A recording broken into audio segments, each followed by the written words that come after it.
तो hello guys, welcome back. तो आज के वीडियो में हम सोलो लेवलिंग के चैप्टर नंबर 197 को कवर करेंगे। लेकिन भाई उससे पहले चैनल को सब्सक्राइब, वीडियो को लाइक और भाई कमेंट करना तो भूलना मत। तो शुरू करते हैं। तो भाई जैसे कि हमने लास्ट सीन में देखा था कि भाई हमारे सूहो की और बेरू की फाइट भाई हो रही होती है, लेकिन जो भाई बेरू रहता है उसका भाई बिल्कुल भी मन नहीं होता हमारे सूहो से लड़ने का। तो भाई यहाँ पर जो बेरू रहता है वो भाई बार बार अटैक कर रहा होता है, लेकिन भाई बीच बीच में ही रुक जा रहा होता है। तो यहाँ पर भाई जो सूहो रहता है वो भी भाई ज्यादा सीरियस होकर फाइट नहीं कर रहा होता है। और भाई ये सब सूहो देखकर बहुत ज्यादा परेशान होता है कि भाई ये अटैक क्यों नहीं कर रहा मेरे ऊपर। तो भाई ये अटैक खाने के बाद जो बेरू रहता है वो भाई दोबारा अपने आप को हील कर लेता है खुद ही। तो भाई फिर बेरू भाई रोते हुए अटैक कर देता है, लेकिन जो हमारा सो रहता है वो भाई पीछे जम करके बच जाता है इस अटैक से। तो भाई जो बेरू रहता है वो भाई रोते हुए भाई सो के ऊपर अटैक कर रहा होता है, लेकिन भाई बेरू का ऐसा बिहेवियर देख के जो हमारा सो रहता है वो भाई परेशान हो चुका होता है। लेकिन फिर भी भाई जो सो रहता है वो भाई फाइट कर रहा होता है और भाई सोच रहा होता है मन में कि आखिर इसको हो क्या गया है। यहाँ पर भाई जो बेरू रहता है वो भाई पीछे हटते हुए कहता है कि मैं लापरवाह हो गया।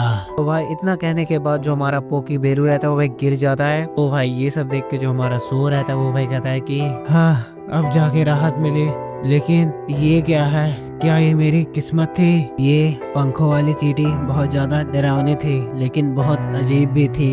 यह अपना गार्ड क्यों डाउन कर देता था और सही ढंग से मेरे ऊपर अटैक भी नहीं करता था, और करता भी था तो रोक लेता था बीच में। खैर, मैं उसी के बदौलत बहुत मुश्किल से जीत पाया हूँ। तो यहाँ पर भाई जो हमारा बेरू रहता है वो भाई खुद ही गिव अप कर लेता है। तो यहाँ पर भाई हमारे सुहो का लेवल भाई खुद ही बढ़ जाता है और भाई सुहो की बॉडी में थोड़ा बहुत पेन भी होने लगता है, बट भाई पीछे एक और गेट ओपन हो जाता है। तो यहाँ पर भाई जो सुहो रहता है वो भाई गेट के अंदर हलते हुए भाई सोच रहा होता है कि खैर, मुझे नहीं लगता कि अब मेरा लेवल ज्यादा बढ़ेगा, तो मुझे घर वापस चला जाना चाहिए। तो भाई यहाँ पर जो सुहो का लेवल रहता है वो भाई 99 हो चुका होता है। यहाँ पर भाई सुहो गेट के अंदर आ जाता है और भाई देखकर कुछ ज्यादा फिर से परेशान होता है। तो भाई हम यहाँ पर देखते हैं भाई कई सारे शैडो मॉन्स्टर्स भाई हमारे सुहो का इंतजार कर रहे होते हैं, और भाई यहाँ पर ड्रैगन्स भी होते हैं। तो यहाँ पर भाई जो सुहो रहता है वो भाई अपने मन में कह रहा होता है कि एक के एक बाद मुसीबत आती रहती है, लेकिन अभी भी मेरा लेवल 99 है। उसके बाद भाई जो सुहो रहता है यहाँ पर भाई बाकी सोल्जर्स से भाई फाइट करने लगता है। यहाँ पर भाई जो हमारा सो रहता है भाई कई सारे मॉन्स्टर से भाई फाइट करते हुए जा रहा होता है, बट तभी भाई एक मॉन्स्टर जो रहता है वो भाई ड्रैगन के ऊपर बैठ कर आता अटैक करने के लिए। तो उसको देखकर जो सो रहता है वही मन में कह रहा होता है कि ओह, तो तू मुझे आसमान में ले जाना चाहता है। तो भाई इस ड्रैगन के ऊपर जो मॉन्स्टर बैठा हो तो उसको भाई हमारा सो लपेट देता है और भाई कहता है कि चल बे। तो भाई उसी के बाद भाई जो सो रहता है भाई उसी ड्रैगन के ऊपर बैठ कर भाई बाकी ड्रैगन का कुत्ता बनाना शुरू कर देता है फुल स्पीड के साथ। और भाई सो उड़ी रहा होता है, लेकिन तभी भाई वो भाई अपने बगल में देखता है कि भाई एक बहुत ज्यादा भाई चमकीली आंखें, और लिटरली भाई ये होता है टाइटन। तो भाई जिनको नहीं पता वो जाके भाई प्रीवियस चैप्टर चेक करो, तो भाई इस टाइटन के बारे में आपको पता चलेगा। ये भाई दूसरे मतलब दुनिया से आए होते हैं हमारे सो से, मतलब कि हमारे जिनों से फाइट करते हैं। फिर जो हमारा जिनू रहता है इनको भाई अपने अंडर कर लेता है हराने के बाद। तो भाई इस टाइटन के ऊपर एक सोल्जर बैठा होता है, शैडो सोल्जर। तो वो भाई हमारे सो को कहता है कि मुझे इस रिस्पॉन्स की दुनिया में जापान से आए हुए 30 साल से भी ज्यादा हो चुका है, लेकिन इस गेम में सिर्फ मार्शल लेवल के लोग ही शामिल हो सकते हैं। तो इसका मतलब ये होना चाहिए कि मैं एक आउटस्टैंडिंग वॉरियर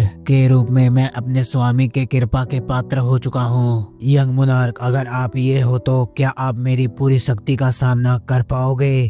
क्या किसी ने कुछ कहा? तो भाई सुहो इतना कहने के बाद भाई फिर से सबको पेलना शुरू कर देता है। और भाई यहाँ पर एक ड्रैगन जो रहता है वो भाई दहाड़ने वाला होता है। तो भाई जो ड्रैगन रहता है वो भाई दहाड़ भी देता है, और भाई इस दहाड़ के प्रेशर को फील करके जो सुहो रहता है वो भाई अपने मन में कह रहा होता है कि ये क्या है, इतना खतरनाक प्रेशर? मुझे ऐसा क्यों लग रहा है कि किसी महान शक्ति द्वारा मुझे कुचला जा रहा है। क्या ये वही मॉन्स्टर है? अब मैं इस बारे में सोचता हूँ कि ब्लैक नाइट और वो काली चींटी वो एक शैडो की तरह झूम रहे थे। मुझे ऐसा क्यों लग रहा है कि मैंने कुछ देर पहले ही ऐसा कुछ देखा है, या ये कोई मेरा भ्रम है? तो इसका मतलब है कि उस रूप में जो वो मॉन्स्टर मौजूद है वही इस स्टेजो का बॉस है। और भाई जो सुहो रहता है वो भाई पीछे दीवार में जाके बहुत खतरनाक तरीके से लड़ता है, जब तक मैं उस कमीने को मार ना डालूं। और लिटरली भाई आसमान में 3-3 खतरनाक ड्रैगन्स और भाई बीच में हमारा टस्क भाई सुहो के लिए खतरनाक तरीके से तैनात होते हैं। और भाई यहाँ पर तीनों जो भी ड्रैगन्स रहते हैं वो अपने मुंह से आग निकालने लगते हैं। और भाई इनके बारे में जो सुहो रहता है वो सोच रहा होता है कि अरे